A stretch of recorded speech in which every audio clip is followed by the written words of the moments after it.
This morning I brought you a video featuring the 3-year anniversary 4.0 update for Diablo Immortal. We went in depth on everything coming to the game, although there is more to come from those patch notes. But I didn't go in depth on the essences, the new gear coming for all of our classes. 8 different classes, new essences for each of them.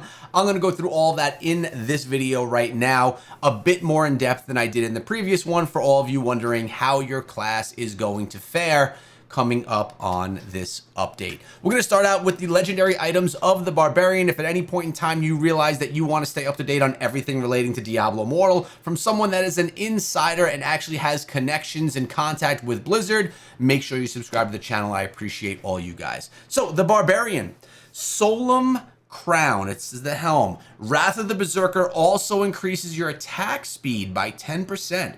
Interesting. That's going to be a pretty big one right there in my opinion. The Bronze Berm chest. Whirlwind now causes you immune to knockback, slow, chill, and immobilizing effects while it remains channeled. So while you're channeling Whirlwind, you're immune to all of those. I could see a world where you utilize the essence that allows you to use Whirlwind channeling from your health and continuously be immune to those. You are not immune to damage though, which many people initially thought in the beginning, but you are immune to many different things. That's going to be a solid one. Look out for that chest plate in PvP. Pleasant Force, Shoulder. Leap now applies a bleed to all nearby enemies when you land. Crashing Longship, Pants. Leap also reduces enemy movement speed by 35% and prevents the use of dash for 3 seconds, shutting down the Tempest. Man, the Barbarian is looking freaking good, man. Leap, Whirlwind builds. Woof! With Wrath of the Berserker and Undying Rage.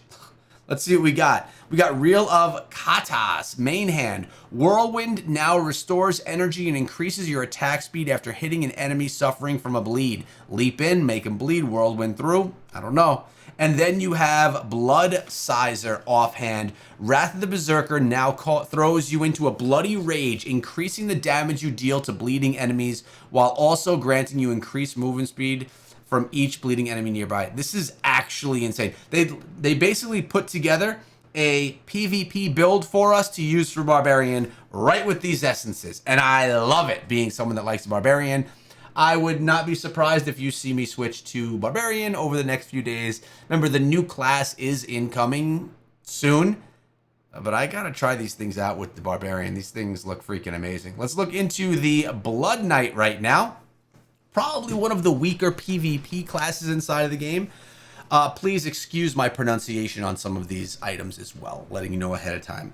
Fortis Death Mask. This is the helm. Whirling Strike also increases your damage done by 3% for 2 seconds for each enemy hit, stacking up to a maximum of 15%.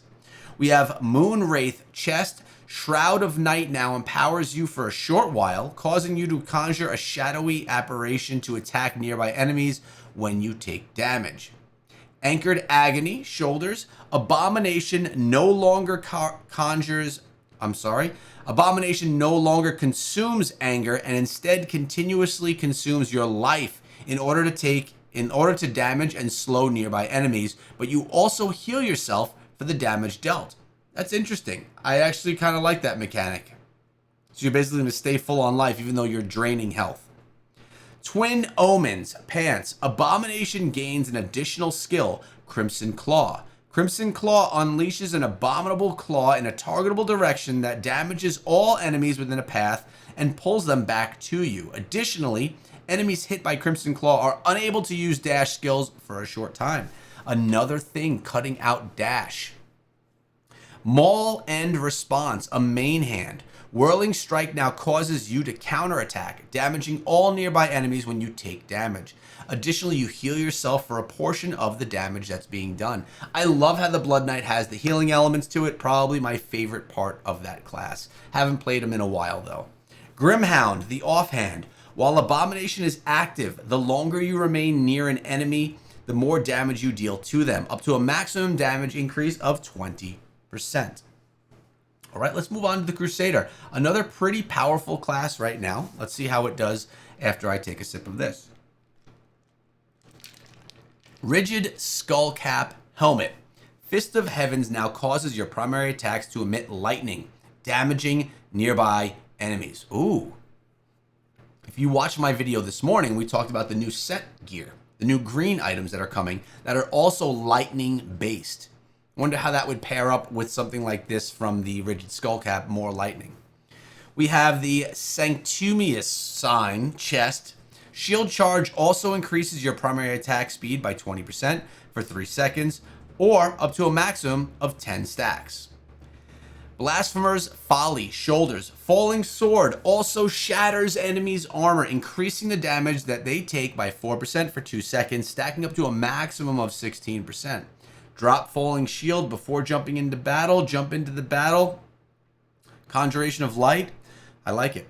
Luminous Respite pants. Shield charge now crushes a targeted enemy. I'm sorry, it does not say crushes. It says shield charge now rushes a targeted enemy, knocking back all other surrounding enemies and challenging your target to a duel. During the duel, you take reduced damage from other enemies you're not dueling and participate. Whoa.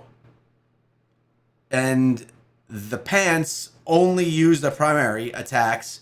Oh no, your opponents only use their primary attacks, but they also are immune to loss of control knockbacks. Slaying your foe during a duel increases your damage done for a short while. Okay, this one definitely, there's an issue there, but I wonder how this is going to play into dueling inside of the open world. Let's read this one again. These pants, it now rushes an enemy, knocking back all other surrounding enemies and challenging your target to a duel. So you're dueling one other player. During the duel, you take reduced damage from other enemies. So if someone else is attacking you from around you, you take less damage from them. And the person that you're dueling with can only use their primary attacks, really limiting their skill use. It's allowing you to basically target someone and take them out because you're going to have the advantage. Very cool, different essence there with Luminous Respite. Really looking forward to seeing what Crusaders do with that one. Ashes of Conviction in the main hand. Falling Sword now empowers you with a heavy sword for a short time, replacing your primary attack with one that does large sweeping strikes, stacking Holy Flame upon enemies that deals additional damage. And then Justicar's Maw. Punish also causes enemies to deal 50% reduced damage for 1 second. They are definitely leaning into some PvP essences here to kind of go along with the new PvP dueling that's gone inside of the game as well. Very cool. Demon Hunter. Unhindered Repercussions helmet. When knockback shot knockbacks an enemy, your damage done is increased by 5% for 3 seconds, stacking up to a maximum of 15%. I actually think that the Demon Hunter is in need of a little love. We'll see if they get it with this. Unblemished Hide chest piece. Knockback shot now fires multiple piercing blasts in a targeted direction, damaging and knocking back enemies. Caladimus Escape. Escape now dashes to a target location, damaging and knocking back enemies within your path. Enemies hit also have their armor shattered, increasing the damage you deal to them. It does not say that others deal to them, so curious about that. Chaps of the Acrobat pants. Escape now can be used while suffering from a total loss of control and knockback effects, making you immune to their effects for 0.5 seconds. A lot of movement and escape type abilities here. Contagious Misery. Impale now throws a fan of knives around you, embedding them into the flesh of nearby enemies. When an enemy is knocked back, the embedded knives will be dislodged, sending them into random directions. And Weeping Wounds. Impale's damage is increased by 8% each time it strikes the same enemy, up to a maximum of 24%. I'm not seeing anything with the Demon Hunter that's like, yes, that's going to be insane, but it's some new essences. Let me know what you guys think, specifically Demon Hunter fans. Monk, my least favorite class. I feel bad about it, but it's just the one that I feel I'm not the biggest fan of. I know we have some Monk fans out there, and I appreciate you guys. Burning Praise. Inner Sanctuary now places a calming field that slows enemies and causes your dash skills to trigger a harmonic resonance, dealing damage to enemies within the area. Okay. Ire Lurker. Flying Dragon now makes you immune to knockback effects and repeatedly charges forward, damaging enemies in your path. Calming Burden. Breath of Heaven also reduces your damage taken by 10% for 3 seconds. Mend Floor. Breath of Heaven can now be used while suffering total loss of control and grants you an absorb shield that also removes all harmful effects. Your dash skills will also grant you an absorb shield then that can stack. Persistent Courage. Deadly Reach increases your primary attack speed by 8% for 1 second, stacking up to a maximum of 24%. And over, when Flying Dragon deals damage 3 times, you explode with energy, dealing damage to nearby enemies, knocking them up. It can occur more often than once every 5 seconds on that same target.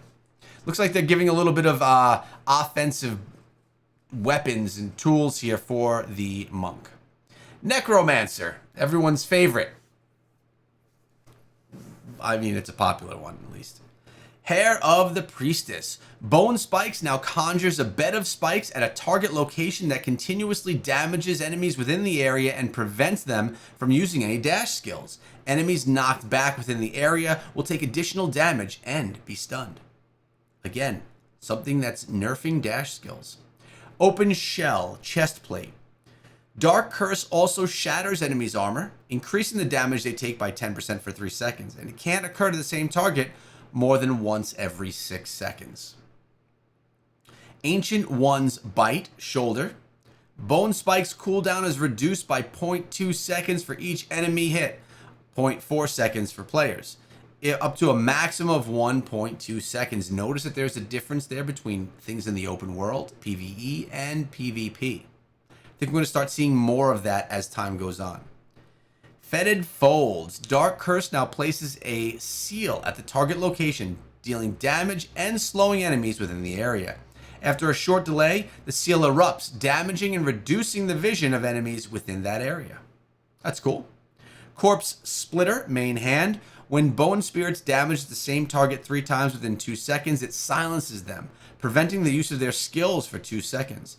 And you can't do that more than once every 6 seconds to a player. Also interesting. This is the Crusader also with that attack thing. Stop players from utilizing their skills. And then we have Capelsk's Tribute. Bone Spirits now conjures a fog filled with wraiths to attack enemies at a target location. They continuously rush through the fog, damaging and knocking back enemies that they hit. The wraiths do. Necromancer seems cool. I like some of the changes there. Definitely some different ones. Tempest. The Tempest that has all of these dash capabilities, which are now being nerfed because everything is going to kind of shut down the Tempest. Or the dash, I should say. Scowling Jetty. Cascade now slams your edges into the ground, damaging nearby enemies and causing geysers to erupt beneath their feet, knocking them up. Shining Undertow Chest. Cascade's critical hit chances increased by 20% against enemies below 50% life. Mandate of Casthra. Breaker now grants you a shield that absorbs damage and makes you immune to the next loss of control effect you would suffer. I like shields. Hesitant Shore. Breaker now conjures a Zephyr at your current location and then causes you to rush forward in a targeted direction, increasing your damage done. Using Breaker again, exciting the area or letting the effect expire returns you to your original location. Exiting. Why am I saying exciting? Sheesh. When I read so much text, I don't read so well anymore. Screaming Gale, main hand. Squall now causes you to spin with your edges, pulling in nearby enemies, damaging and marking them. After a few seconds, the mark erupts, dealing additional damage equal to a percentage of the damage you dealt to them while they are marked. And Whispering Breeze, an offhand. When Wind Edge damages an enemy below 50% life, its rush cooldown is reduced by 1.5 seconds. All right, Tempest. Now the Wizard, then my take on all of this, having played the new class and knowing what the new class actually plays like. Do I think these essences are going to be able to combat the new class that's incoming. Wizard, Crown of the Frozen Tears. Scorch now hurls multiple frigid spheres of ice at an enemy, and if they hit a frozen enemy, the spheres shatter, dealing additional damage to nearby enemies. That's a cool one. Nephew's Radiant. Frostfield now conjures a blizzard that follows enemies, continuously damaging and chilling those caught within the storm. Enemies that remain within the storm for too long will become frozen. Torchbearer's Pride, Shoulders. Scorch now increases your movement speed by 30% for 2 seconds after hitting an enemy. Windscarred Nomad, Pants. Frostfield range is increased by 20%. Chisel of the Architect. This is the main hand. Arcane Wind now unleashes an icy cyclone in a targeted direction that explodes on contact with an enemy or upon reaching its final destination. This icy explosion damages and chills nearby enemies, freezing those that were already chilled. And Crackling Rime. Electrocute also causes chilled enemies to explode, dealing damages to nearby enemies and chilling them for 3 seconds. Can only trigger once every second on the same target. All right, now I'm clearly a player that really likes playing melee up in your face style classes. I am not the best wizard player. Tempest, I'm okay. Necromancer, I like to do PvE with Necromancer, lots of damage. Monk, I don't care for. Demon Hunter, I haven't played in a while. Crusader, I really do like. Blood Knight, it's been a minute. And Barbarian is my favorite class. Having played the new class inside of the game that shall be unnamed, I've played all of what that class is capable of, and I know where it will do well, where it may struggle, and how it may combat other classes that I'm really successful with. And I think that the Barbarian and the Crusader are in a pretty good position right here. I think they're in a pretty good position for this next set of essences and how those classes can how they can succeed through the game through the next couple of months. I myself am most likely going to be switching over to a Barbarian. And then, of course, when the new class does come, I'll switch to the new class because everyone's going to be playing the new class. It will be strong. It will be good. And most importantly, it will be fun. What essences do you think are the most powerful here? Which class got the biggest buff? And which class do you think is maybe getting the biggest nerf? Let me know in the comment section below.